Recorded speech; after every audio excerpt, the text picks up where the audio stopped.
Welcome to Tripura Info News Update. The West Tripura District Committee of the CPI-M organized a protest in front of the Bhuturia Electricity Office demanding the cancellation of smart meters. Party leaders and supporters voiced strong concerns over the installation of smart meters, claiming it has led to inflated electricity bills and harassment of common people.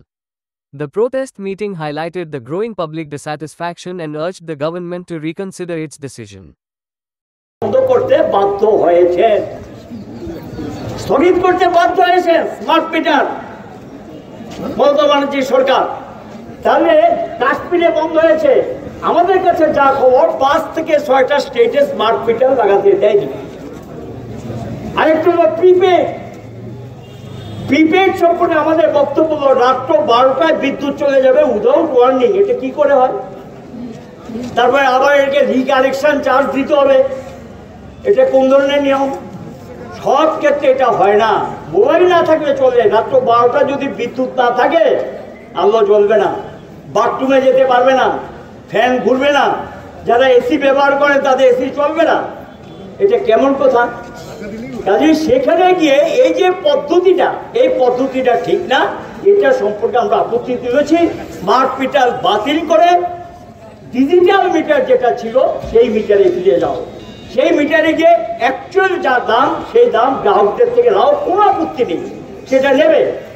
এখন যেটা বাড়িয়েছেন fuel charge, জ্বালানি খরচ সম্পর্কে গ্যাসের উপরে তোমরা 30% উপরে ট্যাক্স বসিয়েছ,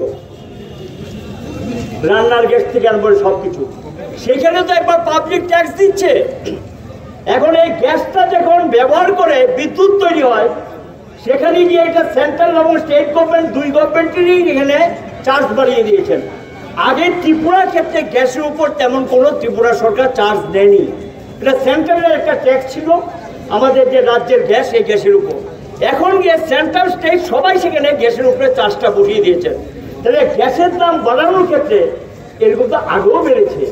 আমরা তো এটা তাৎক্ষণিক গ্যাসের দাম ধরে বাড়াইনি, এবং এটা বাড়ালেই বাড়াতে হবে। চট করে কথা নেই, বার্তা নেই, পার ইউনিটে 77 পয়সা বাড়িয়ে দিলেন প্রতি ইউনিটে, এবং লাগু করেছেন এটা সম্ভবত এপ্রিলের 1 তারিখ থেকে। দেখবেন যে অনেকের বিলের মধ্যে এরিয়া ঢুকে যাচ্ছে। এটা কেমন কথা? চট করে এটা গ্রাহকদের উপর চাপিয়ে দেওয়া।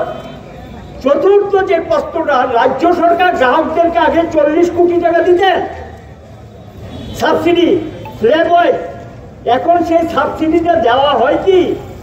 সেই সাবসিডির টাকা গ্রাহকরা পায় কি?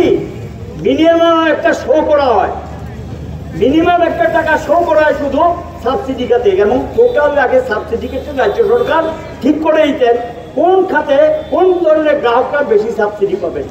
আগে বামফ্রন্ট সরকার থাকতে সাবসিডিটা ছিল গ্রাহকদের জন্য বেশি। Subscribe to Tripura Info and press the bell icon so that you never miss any latest updates and news on Tripura.